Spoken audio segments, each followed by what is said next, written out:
वंश। महाराज जी इस शरीर से पाप हो गया है।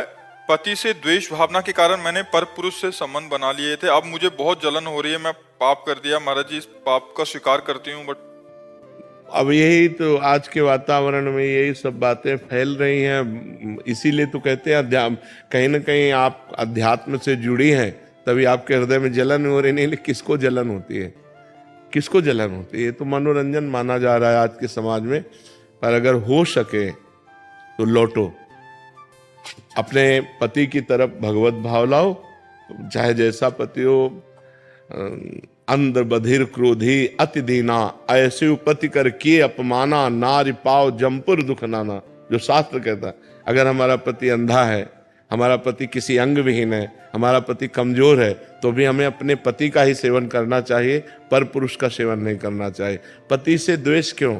अच्छा, आज की ऐसी स्थिति बनती जा रही है, अब पति दूसरी स्त्री से प्यार कर रहा है तो कहती लो फिर हम तुमको दिखाती हूँ, वो दूसरे पुरुष से प्यार कर रहे हैं। अब करे तो क्या करे? मतलब जब तक दोनों पक्ष नहीं संभलेंगे तब तक एक पक्ष को कैसे संभाला जा सकता है? अब पत्नी देख रही कि उसका पति जो है वो उसके सामने किसी दूसरी स्त्री को लेके घर आ रहा है, अब वो क्या करे? समस्या, मतलब ऐसी समस्याएं पड़ जाती हैं कि कुछ अच्छी बच्चियां चलना चाहती हैं अच्छे से, लेकिन ऐसी परिस्थिति होती है, जैसे उसने कहा कि हम अपने पति के द्वेषवश, तो किन्हीं कारणों से द्वेष हुआ ना, तो उसको भी लगता है अच्छा तुम ऐसा कर रहे हो तो फिर हम ऐसा करके दिखाते हैं। लेकिन हमें लगता है हमें अपने चरित्र को पावन रखना चाहिए, चरित्र को दूषित नहीं करना चाहिए। अब भगवान की शरण में हो, नाम जप करो, नाम कीर्तन करो, आगे से ऐसी गलती मत करना। अगर पति के ऐसे आचरण हैं जिनके द्वारा आपको दुख पहुंचता है तो भले आप उस दुख को सह ले, लेकिन आप गंदा आचरण ना करें। हमें तो यही लगता है आप अपने जीवन को भगवान की शरण में रखकर पवित्र रखें, और अगर हो सके तो अपने प्यार से पति को वश में करें। ऐसा प्यार प्रस्तुत करें कि पति तुम्हारे अनुकूल हो जाए। ऐसा नहीं है, बहुत से बिगड़ेलों को स्त्रियों ने सुधार दिया, बहुत से बिगड़ेलों को सुधार दिया अपने प्यार के वशीभूत होकर। तो हमें लगता है हमें सुधरना चाहिए, गंदे आचरणों की तरफ हमें नहीं बढ़ना चाहिए। पति प्रेम ही भगवान की तरफ बढ़ा सकता है, व्यभिचार नहीं। व्यभिचार तो नरक ले जाएगा, पक्की बात समझ लो। पंडित विजय शर्मा जी अजमेर से। राधे राधे। राधे राधे महाराज जी। गुरुदेव, एक जिज्ञासा है कि शास्त्रों में आत्मा को नित्य, शुद्ध, बुद्ध, मुक्त एवं अनादि स्वरूप कहा गया है। यदि आत्मा अनादि है, उसमें कोई मल वासना या द्वेष नहीं है, तो फिर ये वासना, मोह, राग, द्वेष जैसे संस्कार उसमें कैसे और कब आए? हाँ, बच्चा जैसे स्थूल शरीर है ना, ऐसे एक सूक्ष्म शरीर है, फिर कारण शरीर है। कारण शरीर जो स्थूल और सूक्ष्म का निर्माता है, सतोगुण, रजोगुण, तमोगुण से उसकी सृष्टि है। कारण शरीर की त्रिगुणात्मिका माया के मिश्रण को ही कारण शरीर कहते हैं, जिसे स्वभाव कहा गया है। लेकिन जो सूक्ष्म शरीर है उसमें जो मन है, बुद्धि है, चित्त है, और चौथा जो अहंकार है, उस अहंकार में आत्मा भ्रमवश अपना मैंपन कर लिया, मेरापन कर लिया। बस इसी से उसको जन्म मरण की प्राप्ति होती है। अब वो अहंकार विमूढ़ आत्मा करता हमिति मन्यते, यद्यपि वो निर्लेप है, निर्विकार है, अकर्ता है, फिर भी वो मैं करता हूं, मैं भोगता हूं, मैं देखता हूं। ये अंतःकरण के अहम धर्म से युक्त हो जाने के कारण, अंतःकरण में ममत्व हो जाने के कारण, अंतःकरण के अहम में मैं हो जाने के कारण उसको दुर्गति या सदगति भोगनी पड़ती है। उच्च लोकों में या अधोलोकों में जाना पड़ता है। पुण्य कर्म करता है तो उच्च लोकों में जाता है, पाप कर्म करता है तो अधोलोकों में जाता है, और ज्ञान प्राप्त हो जाता है, कर्ता हो जाता है तो अपने स्वरूप में स्थित हो जाता है। समझ पा रहे हो आप? श्री शुक्ला जी अयोध्या जी से। राधे वल्लभ। गुरुदेव, आपके चरणों में कोटि कोटि प्रणाम। गुरुदेव, अंतरात्मा की आवाज और कामना जनित मन की आवाज को कैसे पता करें कि अंतरात्मा परमात्मा की आवाज कौन सी है? विकट प्रतिकूल परिस्थिति में जो अंतरात्मा शास्त्र प्रमाणित आदेश करे वो तो अंतरात्मा की आवाज है, और जो इंद्रियों को लेकर भोगों की इच्छा प्रकट करे वो मन की आवाज है।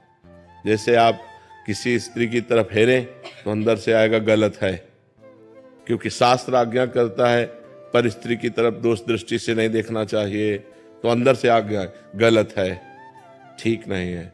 अब आप अपने मन की आवाज सुन लिए लेकिन अंतरात्मा की आवाज नहीं सुनी तो आपकी दुर्गति हो जाएगी।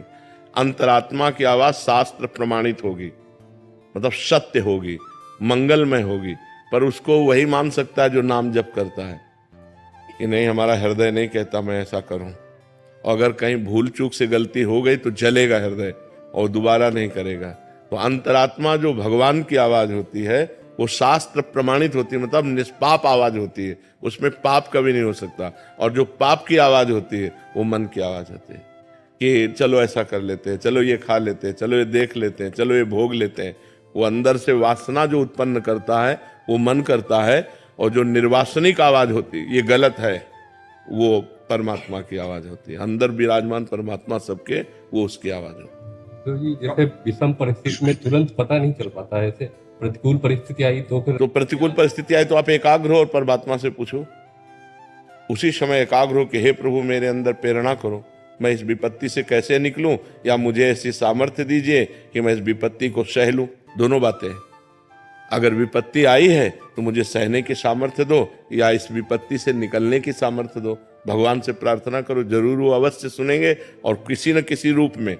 मान लो आप अंदर की बात नहीं समझ पाते हो तो बाहर से किसी न किसी रूप में आके आपको समझा देंगे।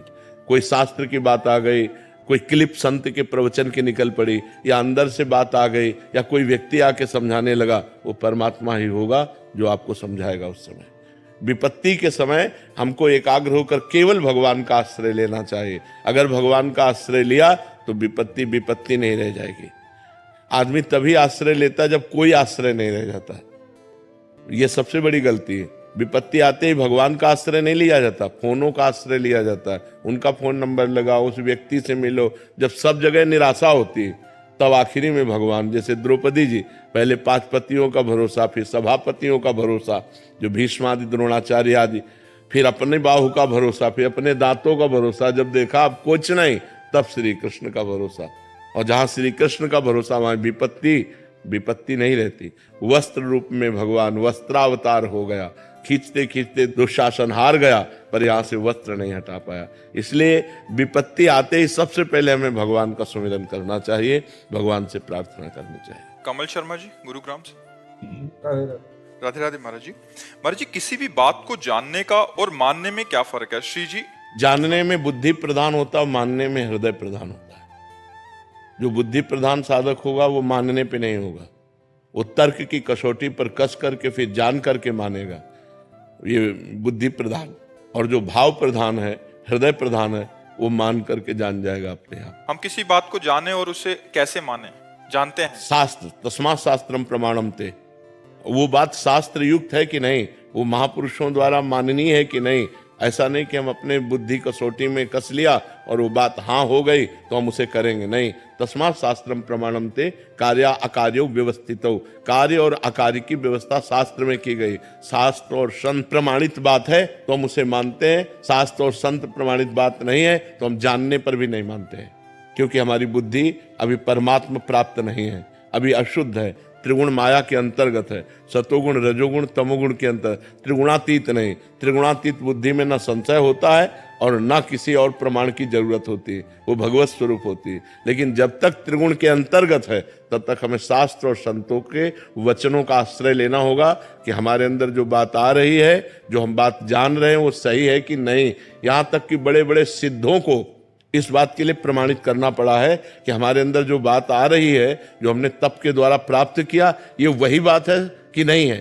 तो भगवान व्यास देव जी के पास श्री सुखदेव जी गए और कहा, भगवान जो मुझे बोध हुआ है वो सही हुआ है या अभी कुछ उसमें कचाई है? तो उन्होंने कहा, इस बात का प्रमाण तो विदेहराज जनक देंगे। आप जनक जी, सुखदेव जी के गुरु हैं जनक जी। तो श्री सुखदेव जी महाराज पहुंचे और जनक जी त्रिकालज्ञ महापुरुष थे, वो जान गए कि मुनि अपनी स्थिति को प्रमाणित करने के लिए आए हैं। तो दरवाजे पर जे हुई तो रुकवा दिया। 7 दिन 7 रात्रि वही दरवाजे पे खड़े रखा और रोज पूछते थे। उनके चेहरे पर कोई शिकन, कोई भाव, बोले नहीं, जैसे आए थे वैसे खड़े। बोलो, किसी व्यक्ति को दरवाजे के ही खड़ा रखा जाए, कोई उत्तर न दिया जाए 7 दिन 7 रात, तो गुस्सा नहीं आ जाएगा? लेकिन वो बिल्कुल शांत रहे। 7 दिन के बाद उनको महल भेज दिया। वहां नई नई सब 16-18 वर्ष की सुकुमारी लड़कियां उनकी सेवा में लगा दी।